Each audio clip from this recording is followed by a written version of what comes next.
Today I'm going to talk about my 5 favorite anti-meta Pokemon in Pokemon Champions. Now, when I talk about anti-meta Pokemon, I really don't want to be part of the coping gang. Generally, when a mon is not meta, there's usually a reason for it. Usually in a vacuum, the mon is going to be weaker due to a fundamental issue with the Pokemon. A typing issue into something very common, or maybe it doesn't really have the base stats to justify a slot. What an anti-meta mon is supposed to do is like, hey, my team already has solid matchups into ABC because it's a well-built team. And I still have this 6th slot. And I really have an issue with these very common Pokemon, or this one very common Pokemon. What can I use that's maybe not that common, that might catch people off guard, that's going to patch that hole, that's going to be specifically like a silver bullet for this issue? That is where I see an anti-meta mon taking shape. A good example would be on this slide. For example, we have Spiritomb. Spiritomb historically is a pretty shit Pokemon, even though it's my non-legendary favorite. But there was a specific moment in Regulation H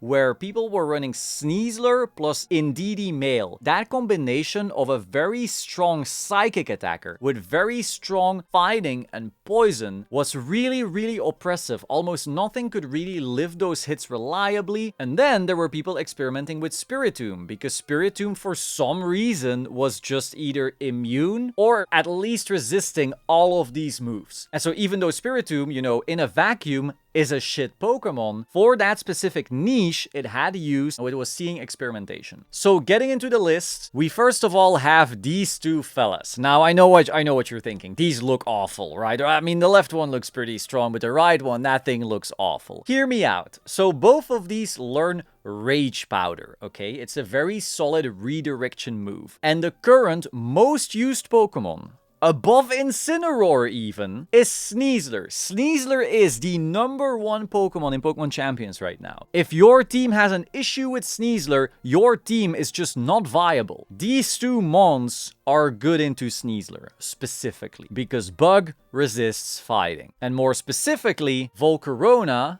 can redirect Sneasler's attacks, and 1 in 3 of those hits is going to randomly burn the Sneasler, making him as good as useless for the rest of the game. Ariados, on the other hand, while obviously a worse mon in a vacuum than Volcarona, also has the Bug Poison type. So it can actually Rage Powder all of Sneasler's moves and live super comfortably. Bug Poison is like this weird type where randomly it just happens to be pretty solid into exactly Sneasler right now. Secondly, they also both wall Floette. Well, walling is a big word, Ariados stats are pretty shit. But the fact that it's poison and the fact that Volcarona is fire means that accidentally, even though this is supposed to be our Sneasler patch, they're also like relatively solid into Floette. So when you look at these base stats, of course they aren't great. We are dealing with a fundamentally weaker Pokemon. Its ability is Insomnia, so like it cannot fall asleep, but if you want to be cheeky, you could also make it Sniper, meaning your crits hit even harder, and then your Poison Jab could turn into Cross Poison, which has a high crit ratio. You could also equip like the Scope Lens, and now you're just playing like this super cheeky critter that can just Cross Poison and randomly crit and destroy Floettes like that. It's cute, it's funny. Would I run it like this? No, but I mean, it's an option if you truly hate Floette. I think this is like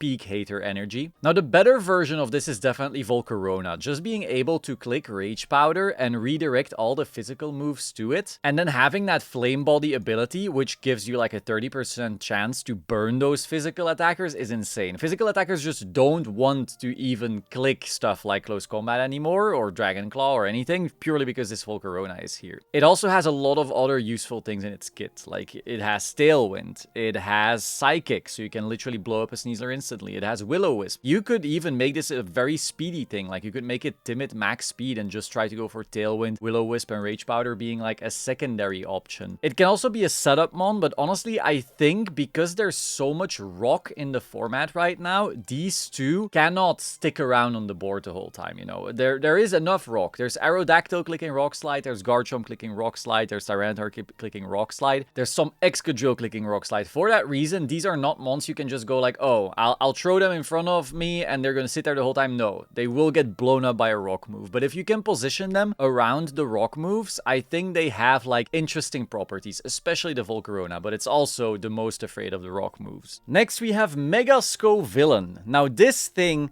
does take your Mega. So if you're going to run this in your team, whenever you choose it in team selection, you can't combine it with Mega Floette or some other type of mon. But it is really solid still. So first of all, it has the special ability that whenever it gets attacked by something, that something gets burned. So you can Rage Powder, moves to you, and then just burn them. It's like a broken version of Flame Body. It's a 100% Flame Body. And it doesn't even need to be a contact move. It just needs to damage you. So given we're in a meta that's very physical, we have Sneasler, we have King Gambit, we have Basculegion. Burning all of them is really crazy. Secondly, it also walls Floette. Yeah, it turns out that when the best mon in the game is a particular type, resisting that type is really strong. So you're going to hear wall Floette a few more times. And then third, this thing gets Leech Seed. Now, if you don't know, historically, there have been a few bulky mons that have been able to Leech Seed opponents, and sometimes even your own partners, to just live forever and gradually stall out your opponents. Now, it's rare that something is bulky enough to actually do this, but because this is going to burn all of the physical attackers, it might just pull it off. First, you go Rage Powder, Rage Powder, Rage Powder. Nothing deals damage anymore, and then you just Leech Seed. And gradually they go down from burn, they go down from Leech Seed, and you just sit there while everything around you dies. I think this thing is very, very real. It is a really interesting mon. Like, these stats are annoying in the fact that they are not optimized. Like, the fact that attack and special attack were boosted to these insane amounts means that your bulk isn't amazing. But the fact that you could like max out the bulk and then become a Rage Powder bot, I think this mon is like really underrated. And again, with how the format right now has things like Sneasler and King Gambit running around everywhere, I think there's a real niche for these. I think Basculegion, even though this is fire, it's also grass, also doesn't like to see this coming. So overall, the format is just so physical, and I think that makes this real. Also, it's fire. Walling Floette is broken. And what's also broken is this next mon. Subscribius, in my opinion, is a very good mon. I mean, look at the stats, look at the typing. If you're not subscribed right now and not clicking the bell, you're missing out on your team. You should just add Subscribius to your team right now, so click it. Mega Glimmora, in my opinion, is also extremely underrated. Even though this thing obviously takes up your Mega slot, which is always going to be some type of issue, because you can't just go, oh, I'll play Mega Charizard Y, and then I'll play Mega Floette, and then I'll play Mega Glimmora. You know, you have to pick and choose a little bit. Your team can have multiple Megas, but you just can't be really bringing them all to the same game reliably.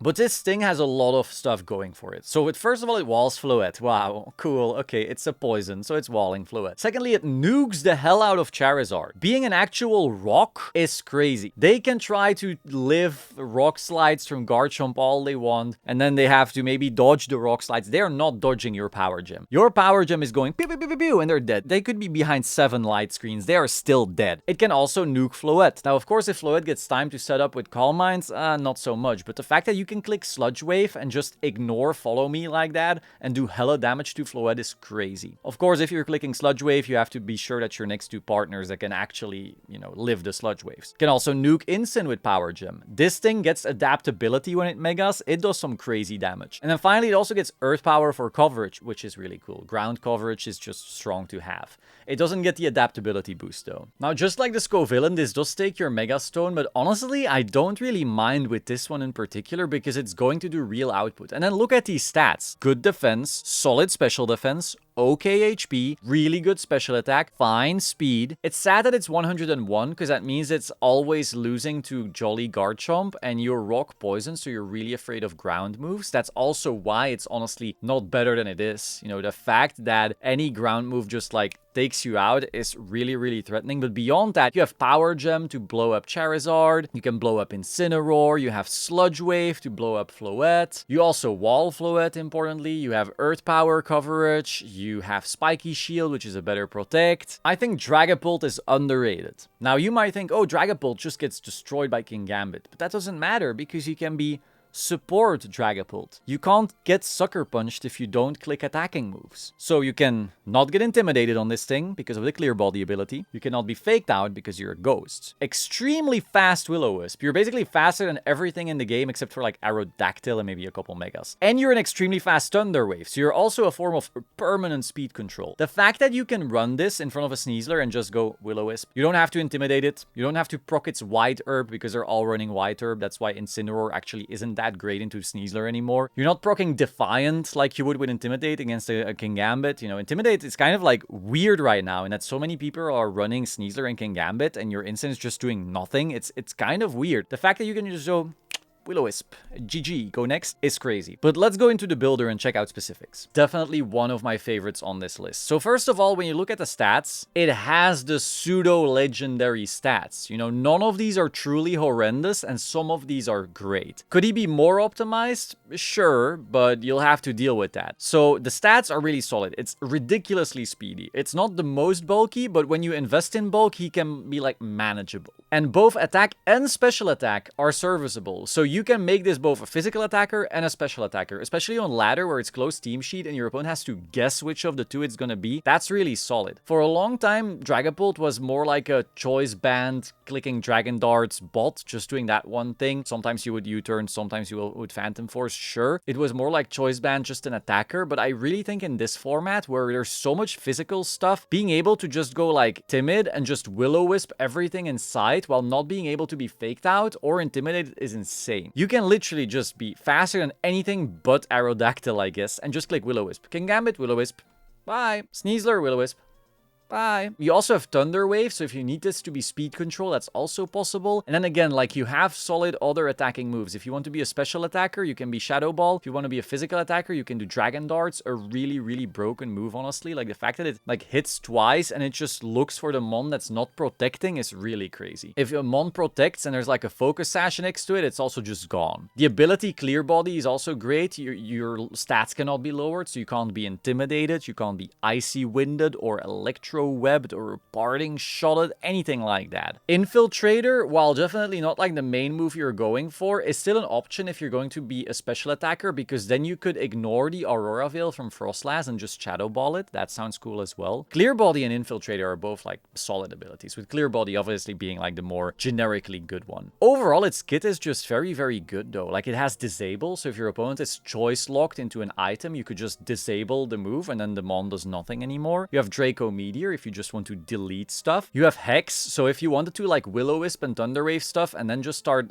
attacking them with Hex after, that's also crazy strong. You don't even have to Shadow Ball then. It learns Light Screen if you wanted it to be a screen setter. Breaking Swipe to reduce physical attack, though, you know, in front of a Defiant Kingambit, I wouldn't really be doing that. Interesting Mon with a lot of utility. And I think just fast Will-O-Wisp in general is really broken right now. Finally, my baby bird right here. We have the Corviknight. Flying Steel. You know what Steel does? It walls Floette. It gets Body Press, meaning you can nuke Kingambit unless they run the Fighting Berry. You get Brave Bird for Sneasler. You can bulk up so you're living Kingambit and Sneaslers easily as well. And then it also ignores Intimidate because of its Mirror Armor ability, and you don't need to use the herb. You know, Sneasler needs that herb. This bird doesn't need any herb. This bird can hold leftovers. But again, let's check out what it can do in the builder. I think this one is so damn underrated. Like, first of all, fighting coverage right now is strong, and we see that in Sneasler. Of course, Sneasler is good for other reasons as well, like the Unburden, the fast fake out, like Dire Claw, Cheese. All of that exists, but just fire coverage in general is solid. Having fighting coverage that doesn't get intimidated is really interesting. Like Mirror Armor makes it so your attack can't be lowered. If an instant comes in and he tries to intimidate you, he intimidates himself instead. So the fact that you're Flying Steel isn't even an issue anymore, because the fire move isn't going to do shit anyway, coming from Incineroar, that is. You can bulk up to start setting up and then just, you know, take KOs with Body Press. You can just nuke a Kingambit instantly unless they have the berry. You can Brave Bird the hell out of Sneaslers. You can set Tailwind if that's what you need. You can also use Roost, you know, which is a healing move, so you can stick around really long with leftovers. You can just play Protect because you might want to do like setup, heal a little with leftovers, protect, heal a little with leftovers, setup, heal a little with leftovers, protect, heal a little with leftovers. Corviknight is impossible to remove because Flying Steel is such a great defensive typing. Of course, your biggest threat is going to be stuff like Charizard. You know, a Heatwave is going to take you out. A Rotom clicking Thunderbolt might also be an issue. But beyond that, you are just a super